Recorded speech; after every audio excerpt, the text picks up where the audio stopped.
And with this, I would like to introduce you to the second part of our session. And another thing that was also an important policy recommendation in your discussion paper was to be more open to research about autonomous transport. And this makes our next speakers even more interesting. We have, as I mentioned before, Ditte Bendix-Lang. My apologies if I pronounce your names wrong. She is an associate professor, PhD, urban design and mobilities at Aalborg University, Denmark.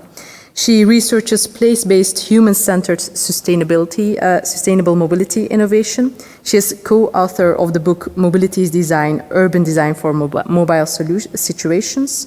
And in 2019, she initiated CMUS Praxis, a research-based living lab specialized in sustainable urban mobilities design. And on the other hand, we have Ida Bruun-Hoogaard. She's a techno-anthropologist at Aalborg University also.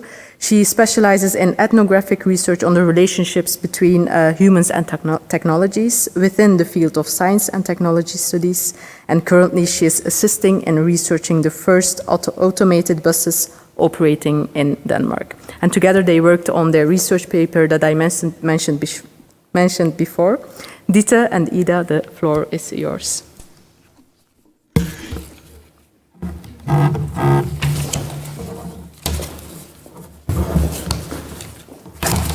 I already turned it on, so you can do this.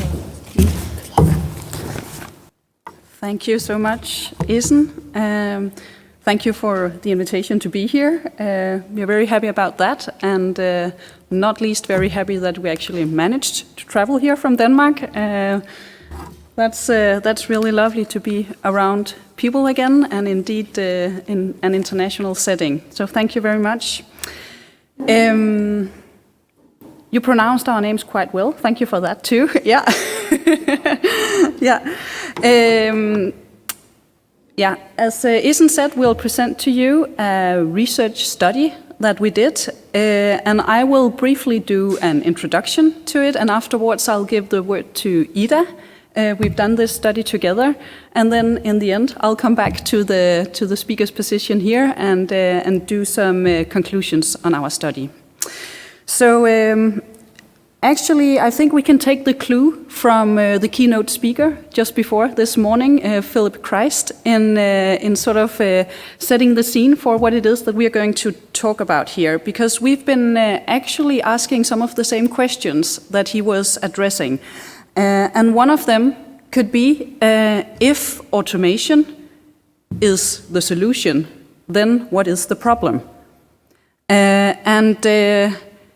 In our case, we've been looking at the potential implications of autonomous vehicles on our cities, the urban situations that we are trying to deal with as of right now. And if we think about autonomous vehicles as a potential solution, then what is the problem? Will autonomous vehicles actually increase traffic safety? Will autonomous vehicles actually increase mobility equity, so the inclusiveness that the panel talked about before? Will autonomous vehicle actually help us better our use of road space? And will it solve the issue of parking that a lot of cities are struggling with as of today? So in that sense, we kind of pick up on the point made by Philip Christ this morning, which is about the car-based city that is so identifying for our contemporary condition of mobility and the issues and problems that we are facing when trying to plan for more sustainable and inclusive futures. So our curiosity in sort of trying to interrogate this question of understanding more about what AVs will actually mean for our cities is partly motivated by a quest to not sort of either sit in the side of the opponents for the technology, but not also on the side of the proponents, but rather try to sort of contribute some knowledge that can bring us some better critical and constructive reflection in trying to understand what it is that we're actually facing when trying to work with, maybe implement, integrate this technology into urban mobility planning. And we brought the drawing here. As you see, it's a drawing that we have had made for our study to try to sort of articulate in another way than words some of the thoughts here. And it tries to show that we've seen quite bright visions for the future.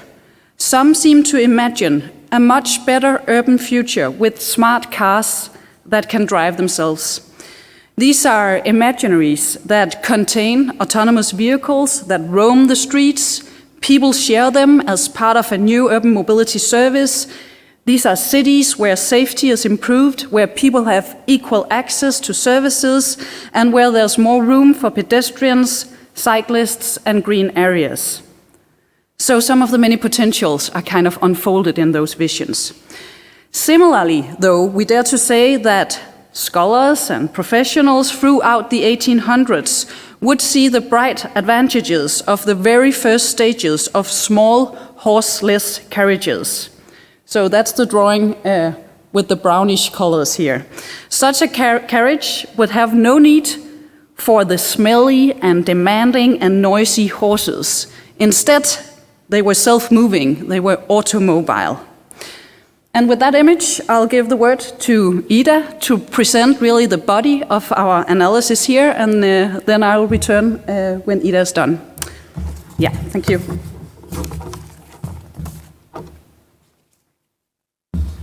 Hello, everyone. So let's see. It works, but there's a bit of delay. You'll have to excuse me, I have a bit of leftover bronchitis, so I might cough during this presentation, but we'll be fine. So as Didi said, we did a study on autonomous vehicles and the possible implications. So I'll just briefly go over our scope of the report. We had 3 initial research questions. I'm used to reading these from a screen, so I'm not used to being behind me. How can we understand the role of autonomous vehicles in complex socio-technical urban mobility systems that are currently dominated by the privately owned car? Our next question was, which implications could autonomous vehicles have in imagined futures with regards to 4 current issues of the car-centric cities? And that is inequality, and we look at road space, parking, and safety. So the same issues that has been talked about by the keynote as well.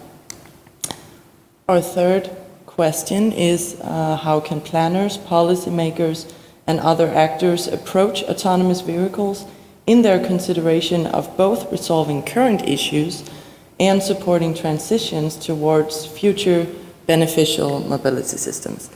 So we have gone through these 3 questions, and just to give you an idea, if you look at the literature on autonomous vehicles in general, we see that there are some spikes in 2009 where Google started to test, and we also see that in the last few years it has really grown. If we look at what kind of literature it is, we can really see it's dominated by the technical fields. It is engineering and computer science and mathematics, and they largely focus on algorithms, software developments, and different sort of technical stuff. And if you look at the purple part, this is social science, so the more softer fields, and we have a very small percentage. So we wanted to look into this tiny field.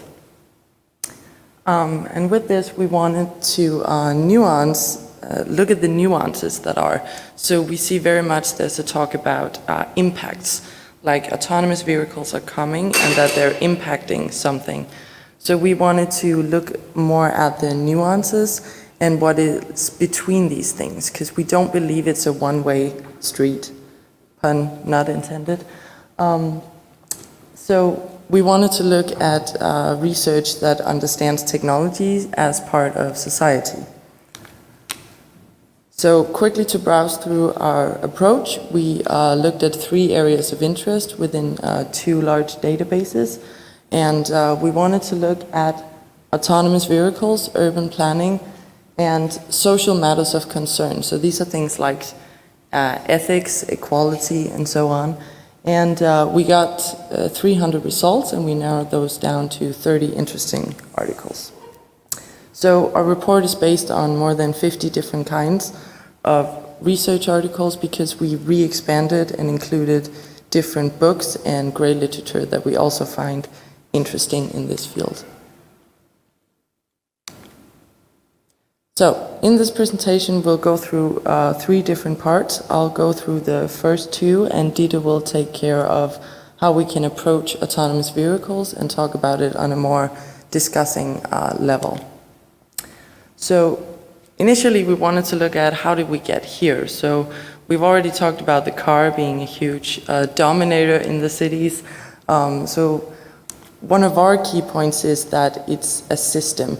So if we look at how we got here, back in the 1900s, we saw the economy was growing. We saw the car industry. Sorry, my contact lens. Oh no. The worst thing that can happen is that you drop a contact. I only have this one, so I have to put this back in. Did it work?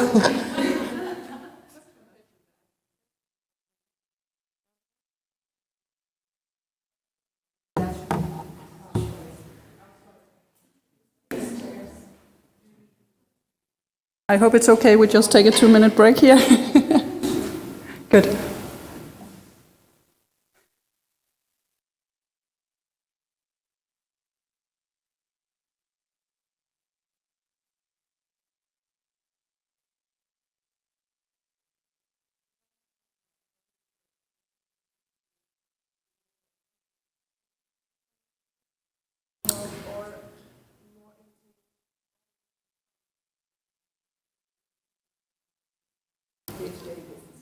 Yes, that's basically more right, I think. We've been trying to look at the research literature out there and how it and how it addresses the ways in which autonomous vehicles might enter into the mobility systems, everyday lives, societies and cities that we already have.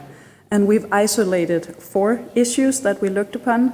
So that's the issue of equality in our urban mobility systems. It's the issue of the way we use road space. It's the issue of parking, which takes up a lot of space in our cities today. And it's the issue of traffic safety. And Ida will go through those in a second. You can say in overall terms, it's really about how a technology meets existing contexts and people's everyday life and behavior, right? So we kind of have technology and city and human beings in a way, kind of trying to meet here. Yeah.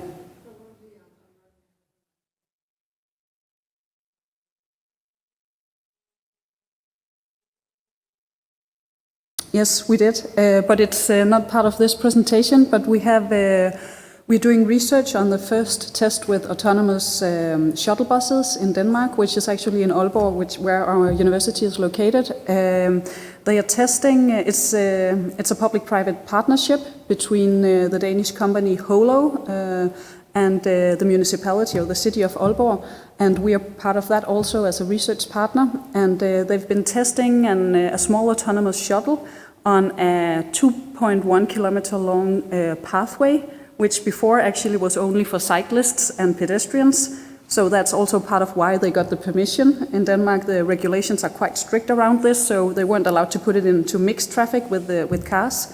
But it's been running there for the past year, a bit more, 1.5 years.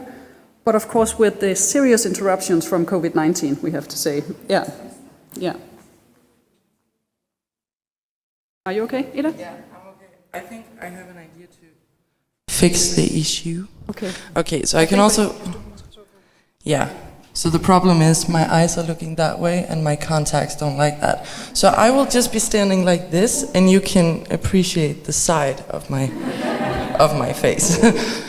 Okay, let's continue. So back in the 1900s, one of our key points is that the car industry was rising along with the economies. So the economy, and the technology also develops. So I have to move closer. I have to here. Here? Good. Okay. So the technology developed, and we could lower the prices on cars. So with that, we saw consumer demand was also rising. And together with this, we saw new markets develop, like oil production and insurance companies. And we also saw new cultures, such as suburbanization.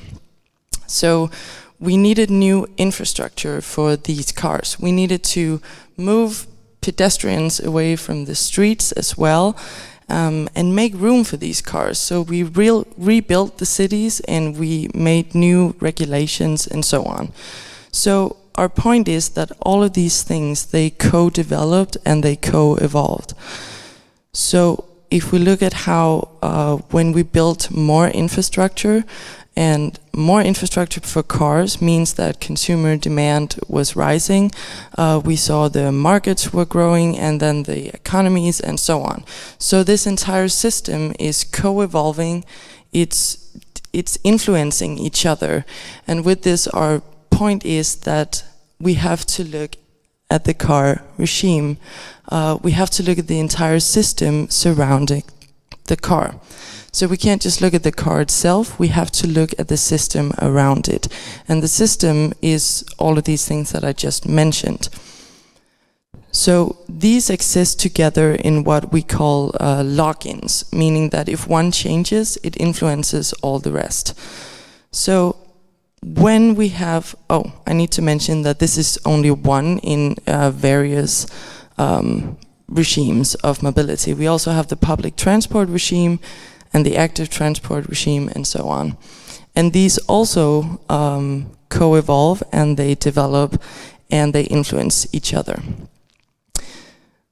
Which means when we look at autonomous vehicles entering these socio-technical complex systems, we can't just replace it with the normal car and then say, all is good. We have to look at the entire system around it, and we have to look at how the system changes and what we can do around the car and the autonomous vehicle. So with this, I will talk about how autonomous vehicles are now entering this system.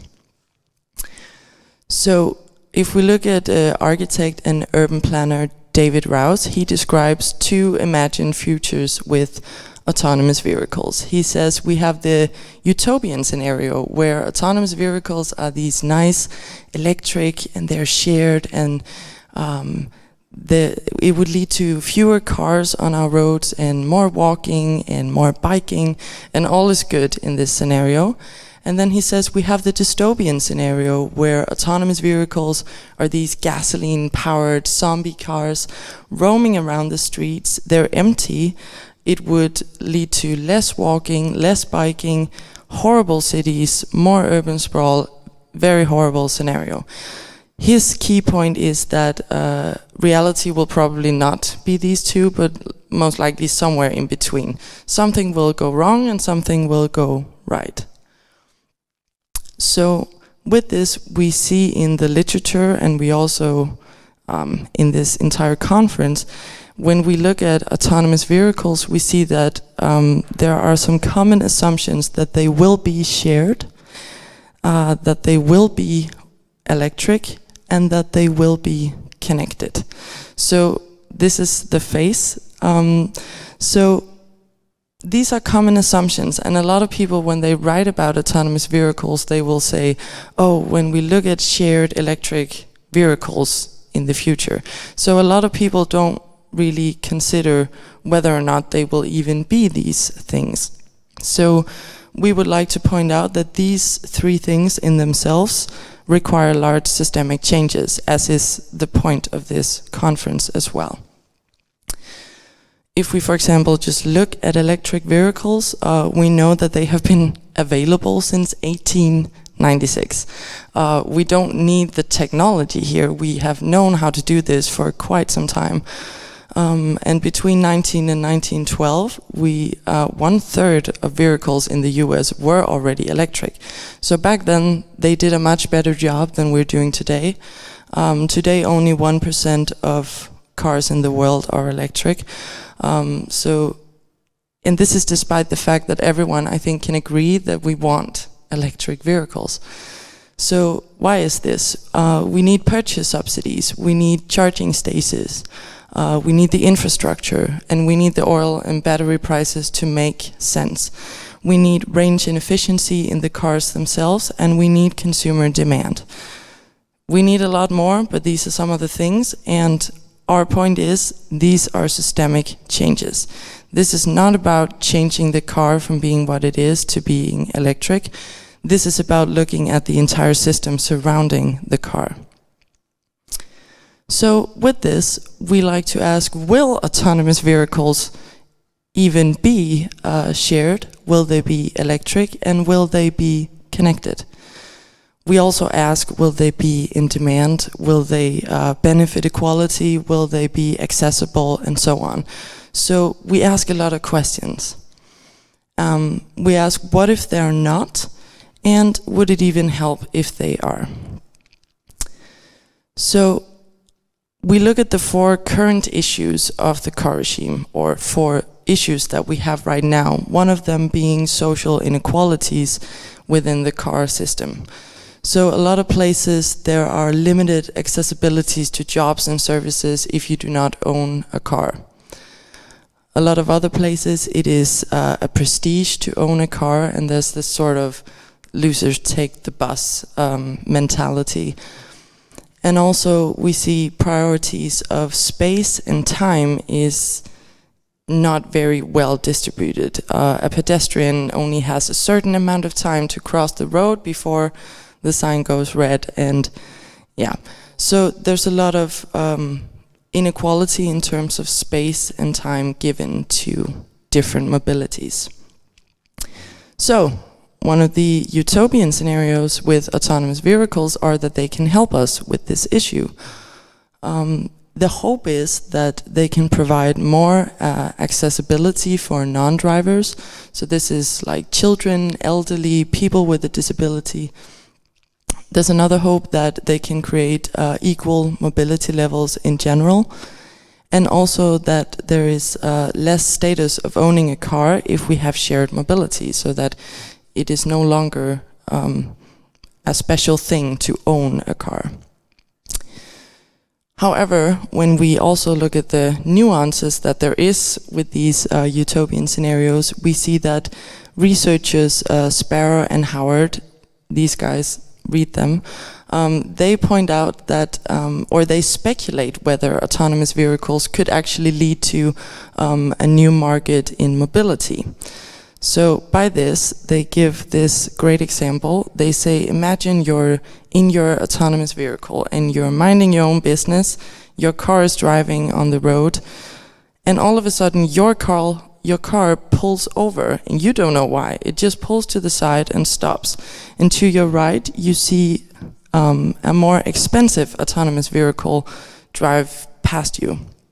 So Sparrow and Howard, they speculate whether you could just pay more to get there faster. So you could pay more there would be new markets within speed, time, and access. Perhaps rich people could even get their own roads for their autonomous vehicles.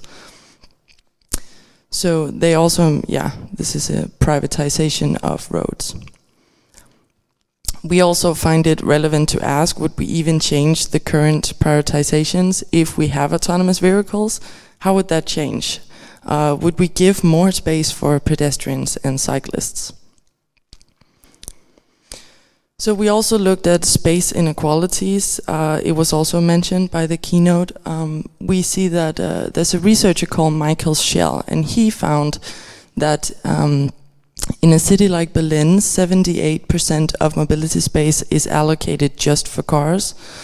And this is despite the fact that only 30% of citizens in Berlin use cars. So this is inequality in terms of space. And this is not only the case in Berlin, but also in Copenhagen, Rome, Tokyo, and other big cities. The infrastructure is mainly roads, large roads, infrastructure, and, as was mentioned, parking space, which is empty a huge part of the day. So if we look at roads, we see, excuse me. If we look at space inequalities in terms of roads, we see some utopian scenarios that autonomous vehicles will be able to drive closer together so they don't need as much road space.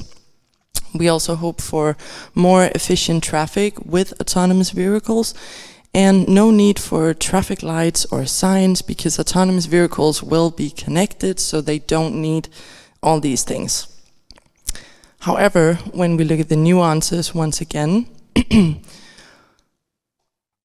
we stress that autonomous vehicles will still need to share roads with humans. Humans still need all of these things. We need signage, we need the wide lanes, and we have eyes that we need to use, so we cannot just rule out humans from this equation. It is a nice thought that we can just replace the car, but there are still humans in the urban space that needs to cross the roads. In terms of parking, we see some utopian scenarios with autonomous vehicles are that they can reduce parking space within the cities. Shared autonomous vehicles would lead to fewer vehicles, and then we don't need as much parking. This is a hope. Parking closer together, they would be able to, they wouldn't need these large, big parking spaces. And also, they would be able to park outside of cities. Autonomous vehicles could just drive and park outside the cities and then come back and pick people up. So these are some great hopes that we can remove parking space within the cities.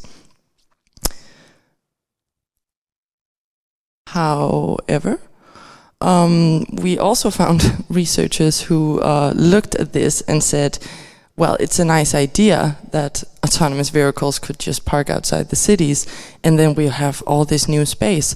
But what about the new drop-off spots? We need, if they're shared, we would need to create these drop-off spots outside of every service building so that people can actually be picked up and dropped off.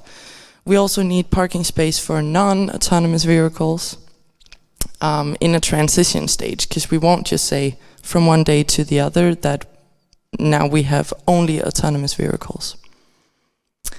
And lastly, we looked at some current traffic safety issues that are probably well known.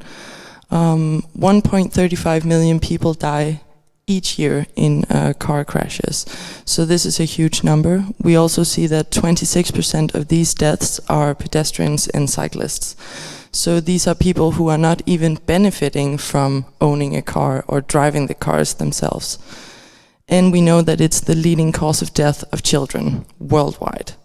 This is a huge issue. So, again, in comes autonomous vehicles and saves the day in the utopian scenarios. The hope is, as was mentioned, that because it is human error, we can reduce or remove accidents completely up to 90%. This is the hope, and this would be very nice because we need this. We have a huge issue here. However, we also find other researchers who are a bit more skeptical of this claim, and they say, well, autonomous vehicles will still share roads with human beings, especially in a transition phase. So what about these new human autonomous vehicles interactions? What do they do? We need to study this. We need to know more about it because it could potentially be more dangerous than it is now, or at least be new situations that we don't know. They also speculate that currently there's a huge support for regulating against drunk driving. Nobody wants a drunk driver on the road because they're irresponsible, they're difficult to know what they want to do. So if autonomous vehicles become much safer than human drivers, researchers ask whether humans could be considered the unreliable drunk robot version of this, where we are the ones who are honestly can't drive a car as properly as an autonomous vehicle. And with that, we should also ask, should it be illegal for humans to drive altogether if autonomous vehicles become more safe? Back to my round off. Solving these 4 socio-technical issues that we have, these are issues that need solving, but they require more than just autonomous vehicle technology. These 4 issues are part of the system surrounding the car. We can't just replace the car with an autonomous one. We have to look at the system because it is where we will solve all this. So we need to zoom out a bit from just replacing the car. And with that, I will give word to Ditte. Thank you for your patience with me. Yeah. Thank you, Ida. And now we are on to the last bit of this presentation. And the motivation for this part lies in the uncertainty that urban professionals, planners and policymakers, and also scholars like myself, we face when we try to address this issue of an autonomous vehicle future. This is a future in which autonomous vehicles potentially hold an important role, but where we do not actually yet know much of how they will be implemented and what the implications of the ways in which we implement these vehicles will be. The question then is, how can planners and decision makers approach autonomous vehicles in their consideration of both trying to resolve the current issues that we have in our urban mobility systems and in our approaches to planning for a better, more inclusive, sustainable urban futures, and as such try to support those transitions towards more sustainable futures. So what Ida has stressed is that autonomous vehicles will enter into complex systems. And we might say with that autonomous vehicles cannot be considered a techno-fix to all of our problems. AVs could actually potentially maintain or worsen some of the issues that we already have. In the literature, we found this narrative that AVs are coming. There's a story in the industry, maybe particularly in the car industry, which is the one that's also kind of pushing autonomous vehicles. And in the literature, we found a fear that this is going to be a very powerful corporate storytelling, so to speak, from this automobile industry. And authors describe that the industry presents autonomous vehicles as more straightforward and more risk-free than reality suggests. The car industry in some of this literature is considered a powerful force that is trying to seek off profit from autonomous vehicles through, for example, commercializing travel time, through privatizing roads, and through increasing travel demand. And the literature suggests that the industry will not voluntarily give up its power over our transport practices. And I think that's logic. Its survival depends on growth, of course. So with this narrative, which we can agree with or not, but if we kind of go with it for a while, think with it for a while, we can see that the task at hand for planners and policymakers would then maybe be to try to minimize the negative impacts. Ida has said it in this way, that we kind of have this meteor coming towards us, and then the plan is that the urban professionals should try to minimize the negative impacts of that meteor. And that's, of course, quite a challenge that we are facing there. If we again sort of look back at the 1910s when the car was coming and imagine that it was our job to minimize the negative impacts of that technology, that would have been quite difficult, if not completely impossible, because no one at that point could fully imagine that cars would become one of our biggest child killers, that much later texting and driving would become an issue, that, sorry, I have a problem here. that speeding, pollution, and inequalities would be serious issues. No one could at that point predict the exact character of these problems that have, as Ida has stressed, developed with society, with consumers, with technological development, economic interest, political systems, and much more. So that leads us to the point in this study that AVs cannot and should not be considered the end goal, and it might seem obvious to most people. Instead, we see that the literature points towards sort of urging all of us, professionals and civil servants, to ask, do we need autonomous vehicles? We can't just assume that they will be our savior. Again, we can learn from the history of planning for the car as a kind of goal in itself to plan for the car itself. And this has led us to the point where we are today with the serious consequences that we've tried to touch upon in this presentation. One observer that we've found remarks that there are very real risks of getting drawn into planning for the technology that some commercial interests want to see, and not planning for the kinds of societal outcomes that planners are actually tasked to trying to support.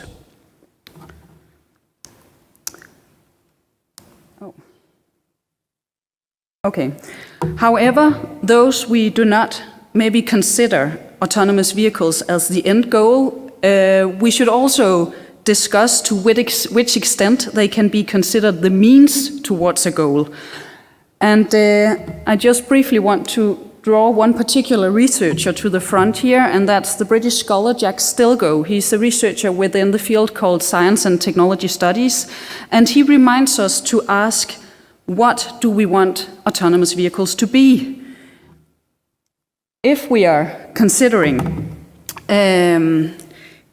autonomous vehicles as something to be used or implemented in a certain way, we are kind of already assuming that this technology, these vehicles, have been determined, have been stabilized as something very specific.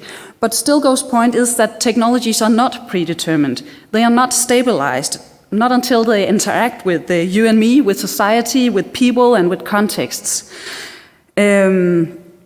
So if we again look back at the car in 1910 was not what it is today, and as Ida has stressed, that's because we've seen the car develop with the systems around it. Herein, with regulations and with the mobility systems, which are some of the fields that planners and policymakers have a great say in. And as it did that, the car has become to what we know of it today.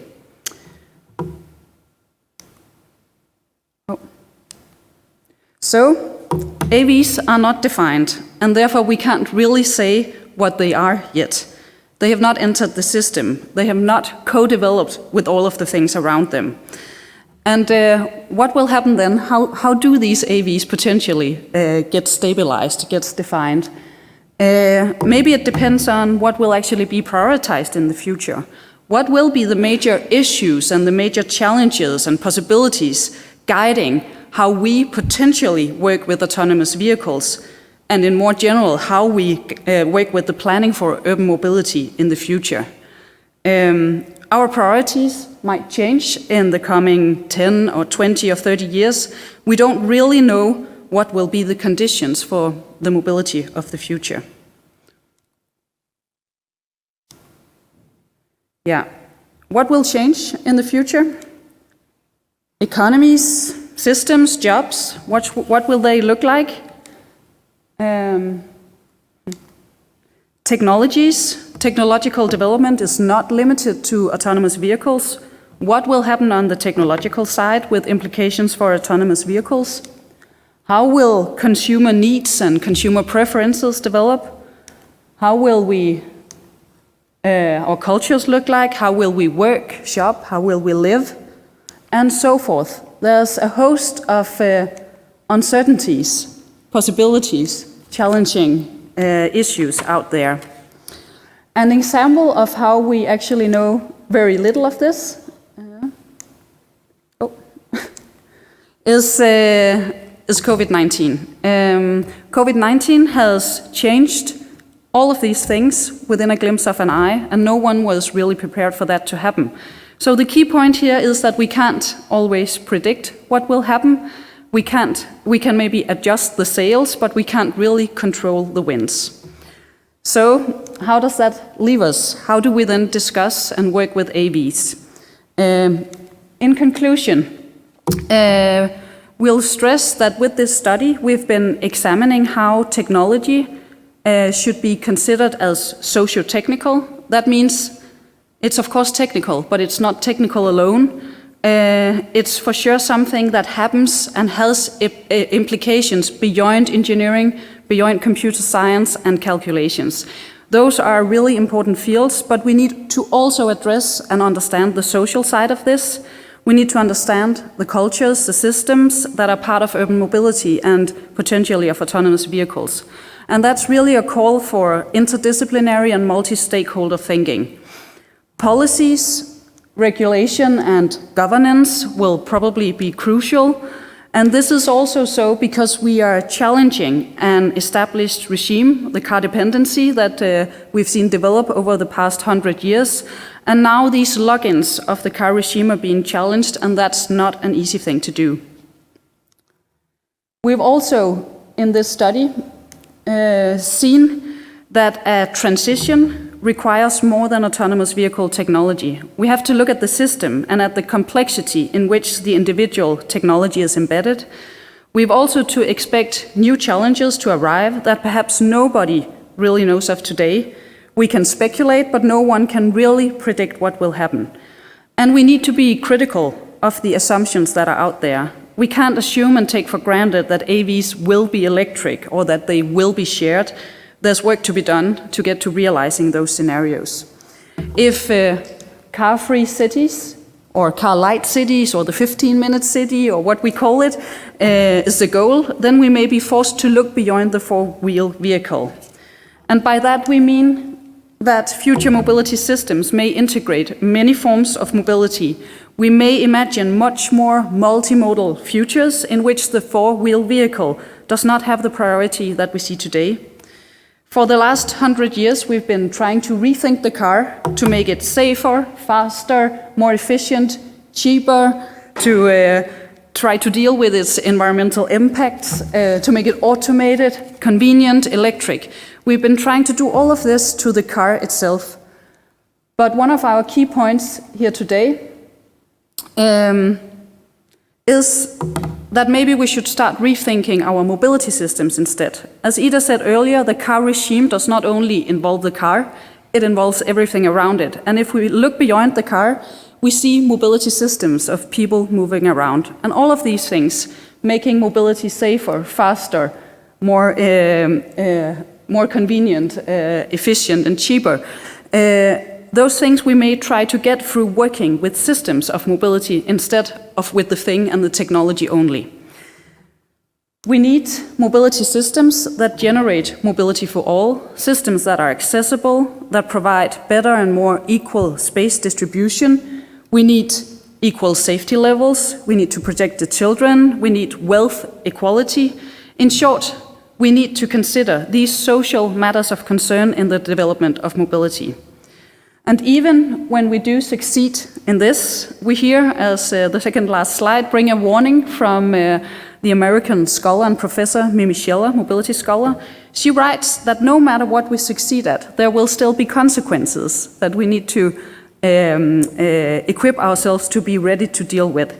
So she writes, when a transition to sustainable mobility finally does take place, it may bring the hoped for green transition away from the polluting technologies of the past, yet at the same time lock us unpredictably into a new path dependency of socio-technologies that are culturally problematic in other, perhaps even more troubling ways.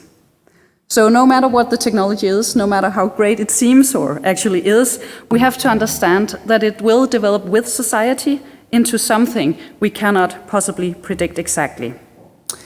So, with that, we end this presentation, again with our image of the past and current imaginaries, the bright and colorful future that we may see ahead of us and that we've tried to analyze and discuss here today. Thank you very much for listening.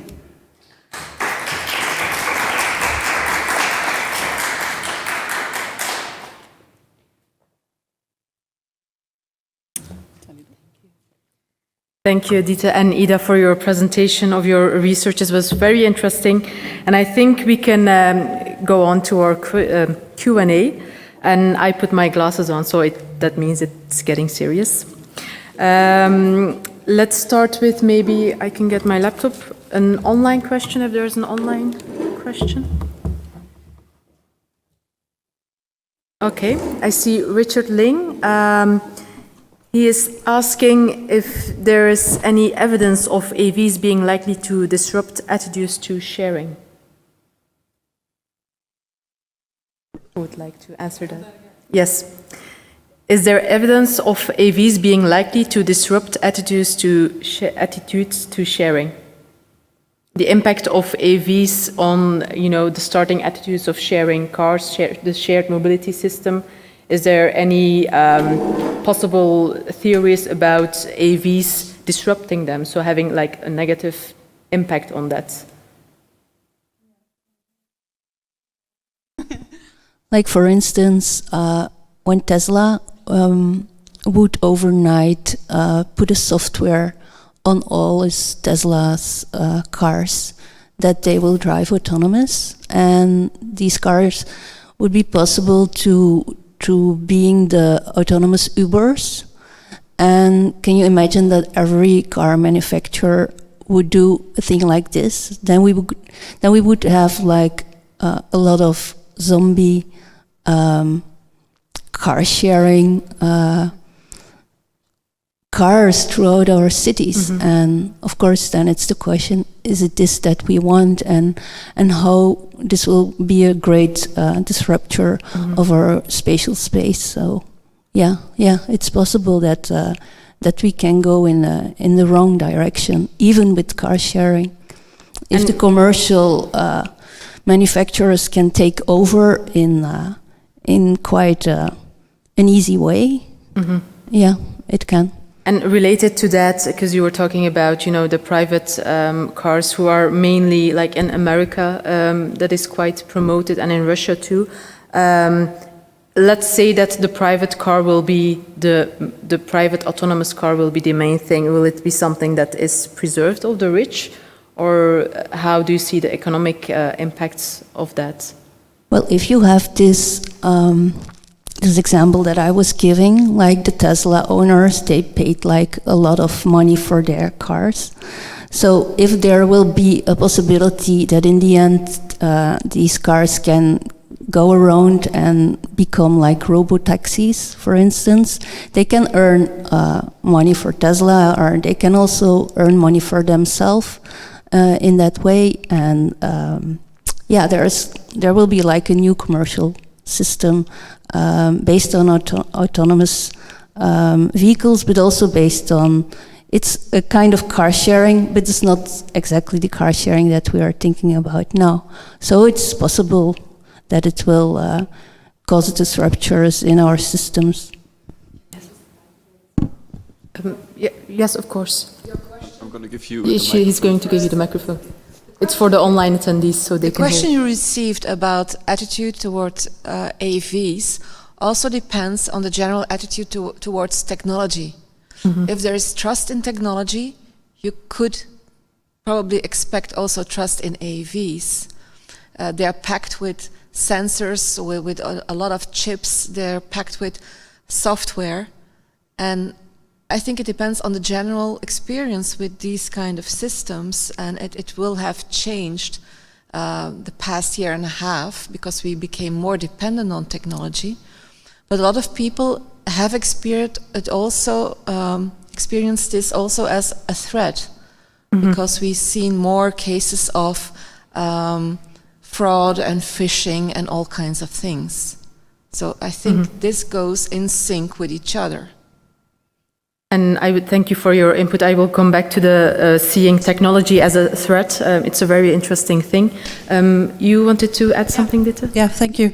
I would actually like to take that point and the question maybe to something Arne said before in the panel, where you talked about how we could actually reach a future with inclusive autonomous vehicles, and you said that autonomous vehicles should be seen as complementary to other transport modes, and you mentioned public transport. And I think there's a key there in sort of understanding these different innovations that's sort of coming right now, because what we can see in the literature is that autonomous vehicles are right now considered as one niche, so to speak, a niche that's kind of on the brink maybe to breaking through into the regime and actually having powerful implications in the system of mobility. But we also have other niches, and one is shared mobility or sharing. And what I think we should avoid maybe is to actually end up having these as competing niches.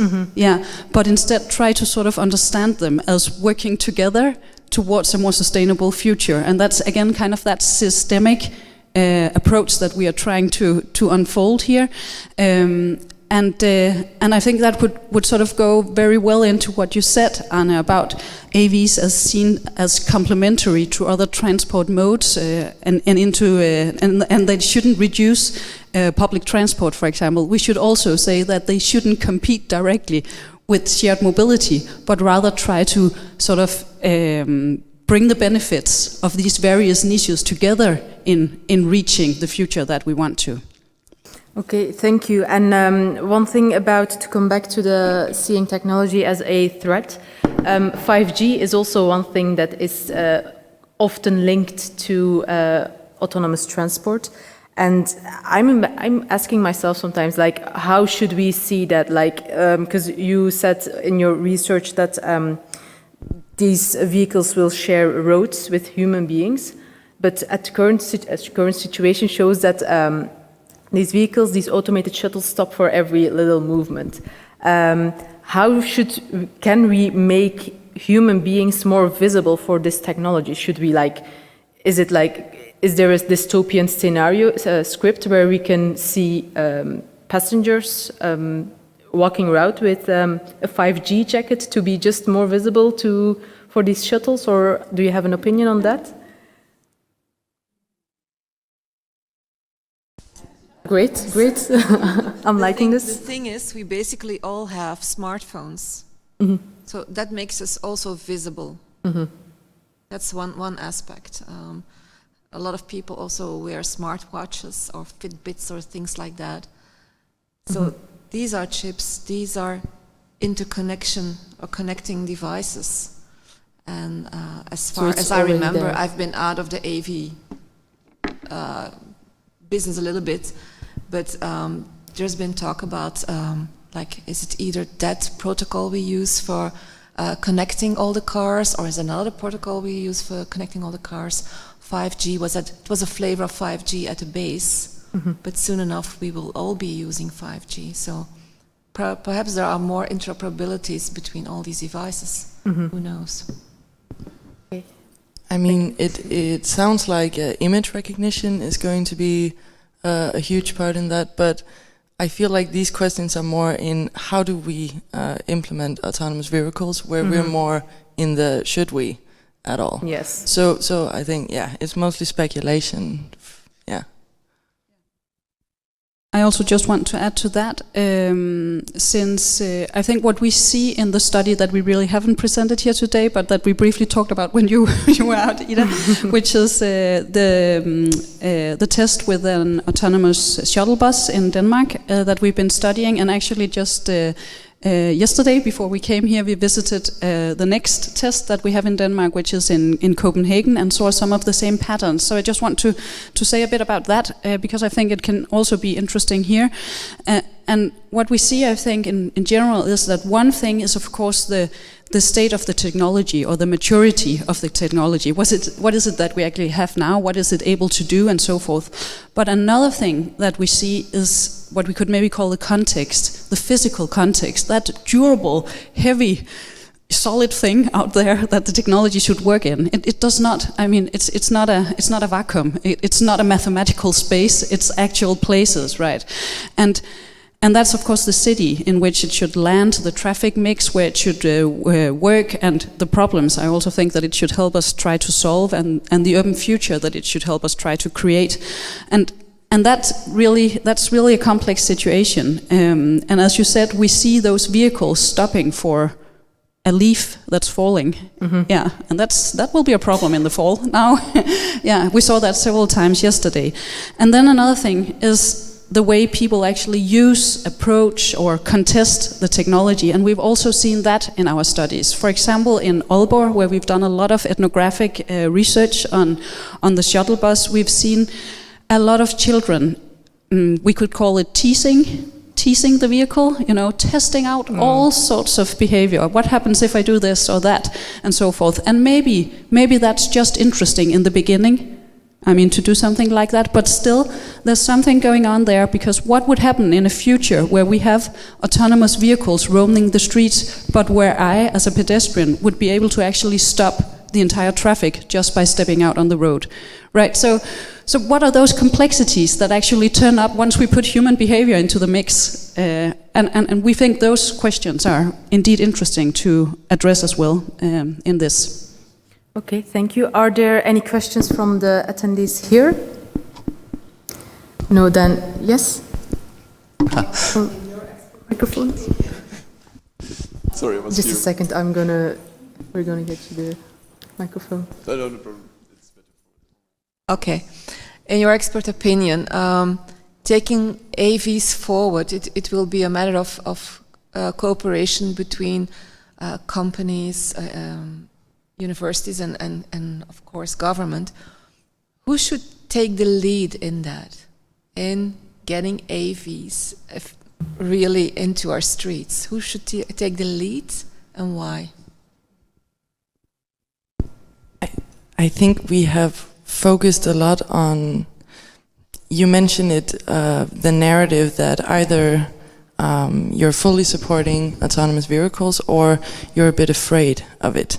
And I think that narrative that either you love it or you're afraid of it, it's something that we hear quite a lot.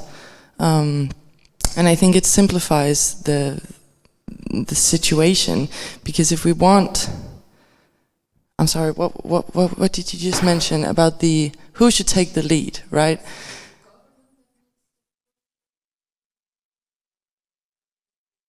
Yeah, and I think our point is we talk about it as it is something that should and will happen, and someone should take the lead. Whereas I think we have to be cautious about talking about a thing. The technology, as we mentioned, is not even there yet.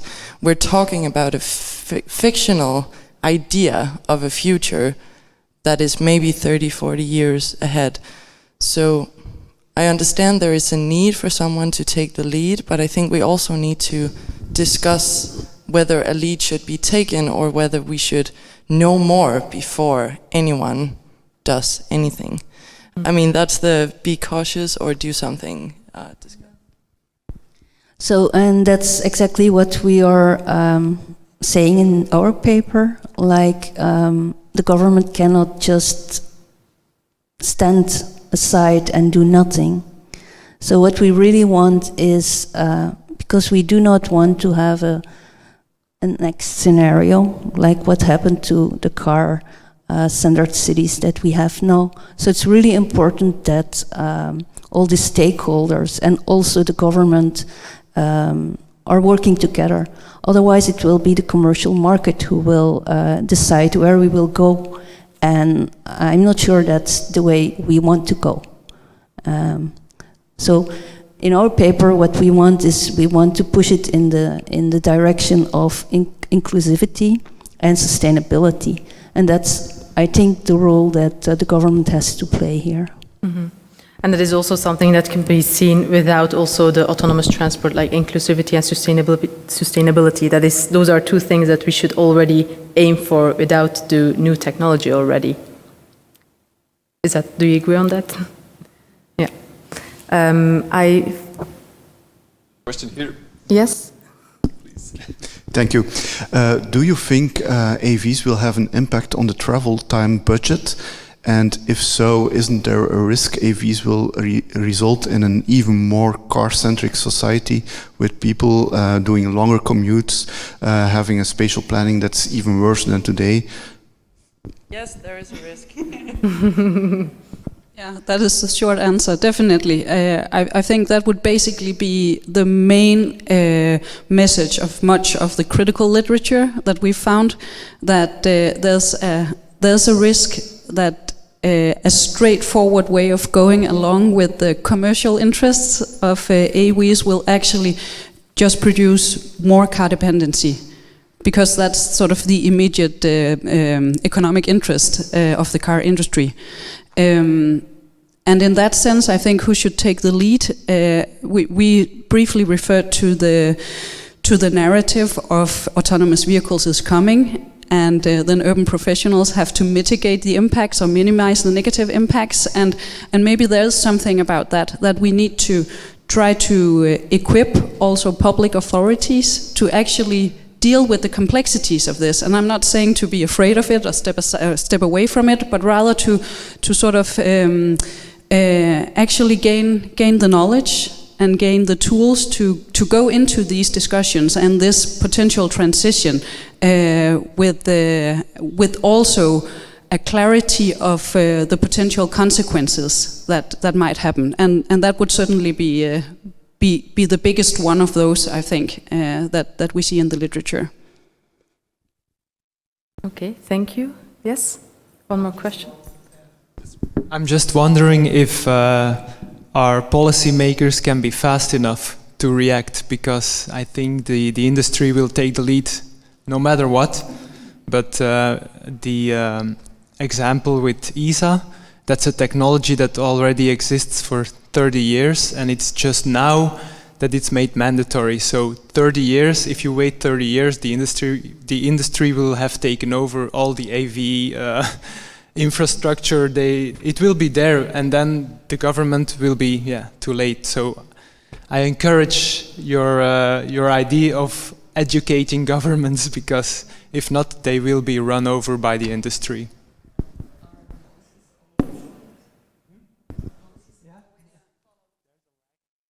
Policies are often reactionary, if that's and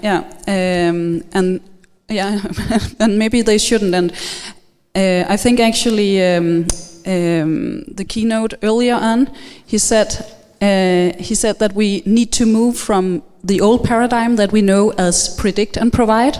So that's the forecasting, right, where we've seen sort of car traffic growing, and then we provide more car space for that, more asphalt for that. We need to move to another paradigm, and that would be decide and provide, right? And that would, exactly as you say, mean that public authorities need to move from a reactionary posture to a more proactive. What can we do to actually maybe not mitigate the negative impacts, but to actually go constructively into this critical states that we might be in a very short time? Yeah. What is the problem? What kind of future do we want? Yeah. And with that question, I think we can close the session. Thank you so much, everybody. Thank you so much, Dieter, Ida, Arne, Merel, for your expertise, for sharing that with us. And I think we are all convinced that the conventional car has had a big impact on our society. And I hope that with this session, we at least made you reconsider the upswing of autonomous transport, and not make the same mistake as we did with the conventional cars. So let's create value for everyone, and let's not wait until the autonomous vehicles are there. Thank you, and have a great day.